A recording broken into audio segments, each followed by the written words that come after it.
Indian super ലീഗിൽ play off ഉറപ്പിക്കാൻ Kerala Blasters ഇന്നിറങ്ങും. ബംഗളൂരു എഫ്സിയാണ് എതിരാളികൾ. ബംഗളൂരുവിന്റെ തട്ടകമായ ശ്രീകണ്ഠേരവ സ്റ്റേഡിയത്തിൽ വൈകിട്ട് 7:30 മത്സരം. പ്ലേ ഓഫ് ഉറപ്പിക്കുകയെന്ന ലക്ഷ്യത്തോടെയാണ് ഇരു ടീമുകളും ഇന്ന് മൈതാനത്തിറങ്ങുക. ബംഗളൂരുവിനെതിരെ ജയിച്ചാൽ ബ്ലാസ്റ്റേഴ്സിന് കാര്യങ്ങൾ എളുപ്പമാവും.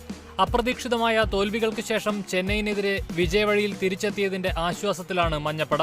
സ്വന്തം തട്ടകത്തിൽ ബംഗളൂരുവിനെ 2-3 ഗോളുകൾക്ക് തകർത്തതും ടീമിന് ആത്മവിശ്വാസമാണ്.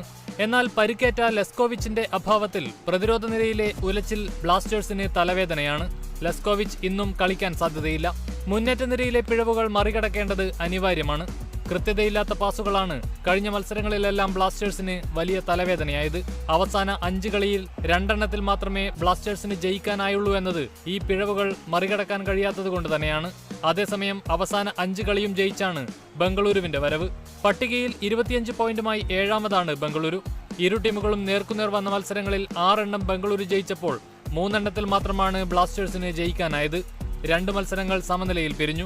അതേസമയം എതിരാളികൾക്കും സന്ദർഭത്തിനും അനുസരിച്ചായിരിക്കും തന്ത്രങ്ങൾ മെനയുകയെന്ന് ബ്ലാസ്റ്റേഴ്സ് പരിശീലകൻ ഇവാൻ വുക്കോമനോവിച്ച് വ്യക്തമാക്കി. ഇന്നത്തെ മത്സരം നിർണായകമാണെന്നും ആരാധകർ ബംഗളൂരുവിലും ടീമിന് കരുത്താകുമെന്നും അദ്ദേഹം പറഞ്ഞു. ATK മോഹൻ ബഗാനും ഹൈദരാബാദുമാണ് വരും മത്സരങ്ങളിൽ ബ്ലാസ്റ്റേഴ്സിന്റെ എതിരാളികൾ. Sports desk, Kerala vision news.